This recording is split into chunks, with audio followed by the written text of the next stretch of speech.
Rewiring existing luminaires with new UL listed parts to achieve National Electrical Code or NEC compliance is possible. The NEC addresses electrical safety and proper installation practices. Several sections of the NEC are relevant to this process. Firstly, NEC 110.3. B states that equipment intended for use, installed, or connected at a specific voltage or current shall be used only at that voltage or current. This means you must use components and wiring rated for the voltage and amperage of the existing electrical system. Secondly, NEC 110.14 emphasizes that wiring methods shall be used that are suitable for the conditions of use and for the environment in which they are installed. Use appropriate wiring types such as non-metallic sheath cable, also known as Romex, suitable for dry locations and ensure proper protection against physical damage. Thirdly, NEC 410.67 allows existing luminaires that have been listed to be reused. However, since you are dealing with old, non-compliant luminaires, this section does not apply directly. Instead, the focus is on replacing and rewiring to meet current standards. To ensure NEC compliance, follow these steps. 1. Carefully remove the old non-compliant luminaires. Disconnect the power supply to the circuit and carefully remove the existing luminaires. 2. Replace the old luminaires with new UL listed fixtures. Install new fixtures that are certified by underwriters' laboratories or another recognized testing laboratory to meet safety standards. 3. Use UL listed wire, sockets, and other components to rewire the new fixtures. Ensure all components used in the rewiring process are UL listed for their intended purpose. 4. Ensure all wires are securely fastened and not exposed to physical damage. Use appropriate connectors and wiring methods to protect the wires. 5. Properly ground the new fixtures as required by the NEC. Grounding is crucial for safety. Connect the grounding wire from the fixture to the grounding system of the house. Additional considerations should be taken into account. Consider having the rewiring inspected by a qualified electrician to ensure it meets all applicable codes. An inspection can provide assurance that the work is done correctly and safely. Keep documentation of the materials used in the work performed to demonstrate compliance to the city if necessary. Maintain records of the fixtures, wiring, and components used in the rewiring project. Prioritize the safety of the end user by using only listed materials and following proper installation practices. Adhering to safety guidelines is paramount when working with electricity. Here is a more detailed breakdown. When addressing the specific concerns about the existing wiring, especially the knob and tube wiring, it is important to understand its inherent risks and why replacement is recommended. Knob and tube wiring, common in older homes, lacks a grounding conductor and often has deteriorated insulation. Replacing it with non-metallic sheath cable, or Romex, is a significant safety upgrade. When removing the old fixtures, take photographs of the existing wiring configuration before disconnecting anything. This can be helpful as a reference during the rewiring process. Be sure to disconnect the power at the breaker before starting any electrical work. Test the circuit with a non-contact voltage tester to confirm that the power is off. When installing new fixtures, choose those that are appropriate for the location and usage. For example, vapor-tight fixtures may be necessary in damp locations, while recessed lighting should be IC rated if it will be in contact with insulation. Use wire connectors that are appropriate for the wire gauge and the number of conductors being joined. Push-in connectors and twist-on wire connectors, also known as wire nuts, are commonly used. Ensure the connectors are securely tightened to prevent loose connections, which can cause arcing and overheating.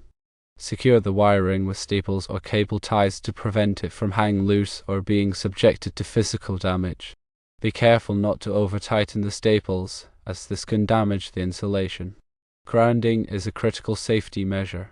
Ensure that all metal parts of the fixture are properly grounded.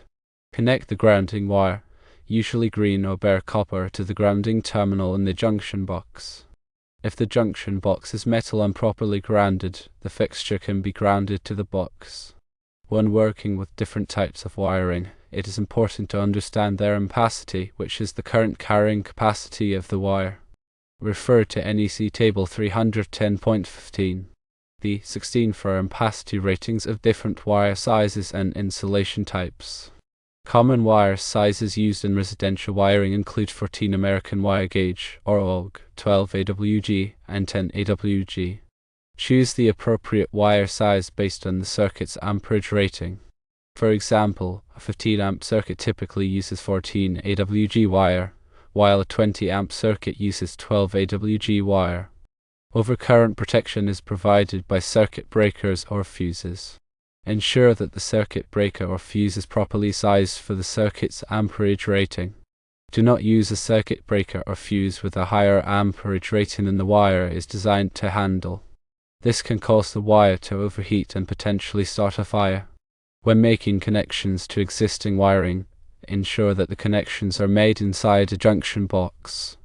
Junction boxes provide a safe enclosure for electrical connections and protect them from physical damage. Do not make connections outside of a junction box, as this is a code violation and a safety hazard. When working with older wiring, be aware of the potential for asbestos insulation. If you suspect that the wiring contains asbestos, take appropriate precautions such as wearing a respirator and wetting down the area to prevent the release of asbestos fibers. Consider consulting with an asbestos abatement professional for guidance. When running new wiring, follow the NEC guidelines for cable routing. Cables should be run parallel to framing members and should be protected from physical damage. Drill holes through studs or joists at least 1.25 inches from the edge to prevent nails or screws from penetrating the cable. Use cable guards or nail plates to protect cables that are run close to the surface. Ensure that the wiring is properly supported. Cables should be supported at intervals not exceeding 4.5 feet and within 12 inches of a box or fitting. Use cable staples or cable ties to secure the wiring to the framing members. When installing recessed lighting, be sure to use IC-rated fixtures if the fixtures will be in contact with insulation. IC-rated fixtures are designed to prevent overheating and are safe for use in insulated ceilings. Non-IC rated fixtures require a minimum clearance from insulation. When installing lighting fixtures in bathrooms or other damp locations, use fixtures that are rated for wet locations. These fixtures are designed to prevent moisture from entering the fixture and causing a short circuit. Ground fault circuit interrupter, also known as GFCI protection, is required in bathrooms, kitchens, and other locations where there is a risk of electric shock. Install GFCI outlets or circuit breakers to protect these areas. When working with electricity, always follow proper safety precautions. Wear safety glasses and gloves to protect yourself from injury. Use insulated tools to prevent electric shock. Work in a well-lit area and avoid distractions. If you are not comfortable working with electricity, hire a qualified electrician to do the work. By following these steps and adhering to the NEC guidelines, you can rewire the lights in the untouched rooms in a manner that meets code requirements and ensures the safety of the occupants. Remember that electrical work can be dangerous, and it is important to take all necessary precautions to protect yourself and others. Replacing knob and tube wiring with Romex is a significant safety improvement. Romex includes a grounding conductor, providing a path for fault current to return to the source, which helps to trip the circuit breaker and prevent electric shock. Ensure the Romex is sized appropriately for the circuit it will serve. Refer to NEC Table 310.15. P16 for ampacity ratings of conductors. Common sizes for lighting circuits are 14 American wire gauge, or AUG, for 15 amp circuits and 12 AWG for 20 amp circuits. When connecting Romex to the existing wiring, use wire connectors that are listed for use with copper conductors. Ensure the connectors are properly tightened to prevent loose connections. Secure the Romex to the framing members using cable staples or cable ties. Be careful not to damage the insulation of the cable when installing the staples. When running Romex through holes in studs or joists, maintain a minimum distance of 1.25 inches from the edge of the framing member. This helps to prevent nails or screws from penetrating the cable. If the cable is closer than 1.25 inches to the edge, use a nail plate to protect the cable. Ensure that all junction boxes are accessible. Do not cover junction boxes with drywall or other building materials. This allows for future access to the wiring for maintenance or repairs. When installing lighting fixtures, follow the manufacturer's instructions carefully. Ensure that the fixture is properly grounded and that all connections are secure. Use the correct type of light bulb for the fixture. Do not exceed the maximum wattage rating of the fixture. When installing recessed lighting, be sure to use IC-rated fixtures if the fixtures will be in contact with insulation. IC-rated fixtures are designed to prevent overheating and are safe for use in insulated ceilings. Non-IC-rated fixtures require a minimum clearance from insulation. When installing lighting fixtures in bathrooms or other damp locations, use fixtures that are rated for wet locations. These fixtures are designed to prevent moisture from entering the fixture and causing a short circuit. Ground fault circuit interrupter, also known as GFCI protection, is required in bathrooms, kitchens, and other locations where there is a risk of electric shock. Install GFCI outlets or circuit breakers to protect these areas. When working with electricity, always follow proper safety precautions. Wear safety glasses and gloves to protect yourself from injury. Use insulated tools to prevent electric shock. Work in a well-lit area and avoid distractions. If you are not comfortable working with electricity, hire a qualified electrician to do the work. Obtain the necessary permits from the local building department before starting any electrical work. This ensures that the work is inspected and meets the requirements of the NEC. Keep a record of all materials used and work performed. This can be helpful for future maintenance or repairs and can also be used to demonstrate compliance with the NEC. By following these guidelines, you can rewire the lights in the untouched rooms in a manner that meets code requirements and ensures the safety of the occupants. Remember that electrical work can be dangerous, and it is important to take all necessary precautions to protect yourself and others. Ensure the new fixtures are compatible with the existing electrical system. Check the voltage rating of the fixtures and ensure they match the voltage of the circuit, typically 120 volts in residential applications. Verify the amperage rating of the circuit and ensure the fixtures do not exceed the circuit's capacity. Calculate the total load on the circuit to ensure it does not exceed 80% of the circuit breaker's rating. This is a common practice to prevent overloading the circuit. When replacing the wiring, use the appropriate size and type of conductor for the application. Consult the NEC for the correct wire size based on the circuit's amperage rating and the type of insulation. Common types of conductors used in residential wiring include non-metallic sheathed cable, also known as Romex, and individual conductors in conduit. Ensure the conductors are properly insulated to prevent short circuits and ground faults. Use wire connectors that are listed for use with the type of conductors being joined. Common types of wire connectors include wire nuts, push-in connectors, and crimp connectors. Ensure the connectors are properly tightened to provide a secure connection. When installing junction boxes, ensure they are properly sized to accommodate the number of conductors and devices they will contain. The NEC specifies the minimum size of junction boxes based on the number and size of conductors. Use junction boxes that are listed for the intended application.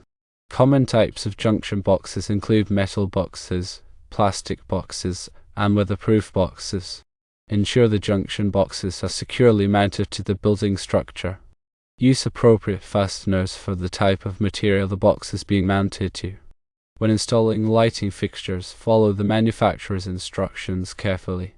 Ensure the fixture is properly grounded and that all connections are secure. Use the correct type of light bulb for the fixture. Do not exceed the maximum wattage rating of the fixture. When installing recessed lighting, be sure to use IC-rated fixtures if the fixtures will be in contact with insulation. IC-rated fixtures are designed to prevent overheating and are safe for use in insulated ceilings. Non-IC-rated fixtures require a minimum clearance from insulation. When installing lighting fixtures in bathrooms or other damp locations, use fixtures that are rated for wet locations. These fixtures are designed to prevent moisture from entering the fixture and causing a short circuit. Ground fault circuit interrupter, also known as GFCI protection, is required in bathrooms, kitchens, and other locations where there is a risk of electric shock. Install GFCI outlets or circuit breakers to protect these areas. When working with electricity, always follow proper safety precautions. Wear safety glasses and gloves to protect yourself from injury. Use insulated tools to prevent electric shock. Work in a well-lit area and avoid distractions. If you are not comfortable working with electricity, hire a qualified electrician to do the work. Obtain the necessary permits from the local building department before starting any electrical work. This ensures that the work is inspected and meets the requirements of the NEC. Keep a record of all materials used and work performed. This can be helpful for future maintenance or repairs and can also be used to demonstrate compliance with the NEC. By following these guidelines, you can rewire the lights in the untouched rooms in a manner that meets code requirements and ensures the safety of the occupants. Remember that electrical work can be dangerous, and it is important to take all necessary precautions to protect yourself and others. Remember that the NEC is updated regularly, so it's always a good idea to consult the latest edition for the most current requirements. Also, local codes may have additional requirements that must be followed. Ensure the new wiring is properly protected from physical damage. Run the wiring through conduit or other protective enclosures where it is exposed to damage. Use cable guards or nail plates to protect wiring that is run close to the surface. Support the wiring at regular intervals to prevent it from sagging or becoming damaged. Use cable staples or cable ties to secure the wiring to the framing members. When installing electrical boxes, ensure they are properly grounded. Metal boxes can be grounded by connecting a grounding conductor to the box. Plastic boxes typically have a grounding terminal for connecting the grounding conductor. Ensure the grounding conductor is properly connected to the grounding system of the building. When installing lighting fixtures, ensure they are properly supported. Use appropriate mounting hardware for the type of fixture and the type of ceiling or wall it is being mounted to. Ensure the fixture is securely attached to the mounting surface to prevent it from falling. When working with electrical circuits, always disconnect the power before working on the wiring. Use a voltage tester to verify that the power is off before touching any wires. Be careful not to touch any bare wires or terminals. Use insulated tools to prevent electric shock. When making connections to electrical devices, ensure the connections are tight and secure. Loose connections can cause arcing and overheating, which can lead to a fire. Use wire connectors that are listed for use with the type of conductors being joined. Ensure the connectors are properly tightened to provide a secure connection. When working with electrical wiring, it is important to follow all safety precautions. Electrical work can be dangerous, and it is important to take all necessary steps to protect yourself and others from injury. If you are not comfortable working with electricity, hire a qualified electrician to do the work. By following these guidelines, you can rewire the lights in the untouched rooms in a manner that meets code requirements and ensures the safety of the occupant. Remember that electrical work can be dangerous, and it is important to take all necessary precautions to protect yourself and others.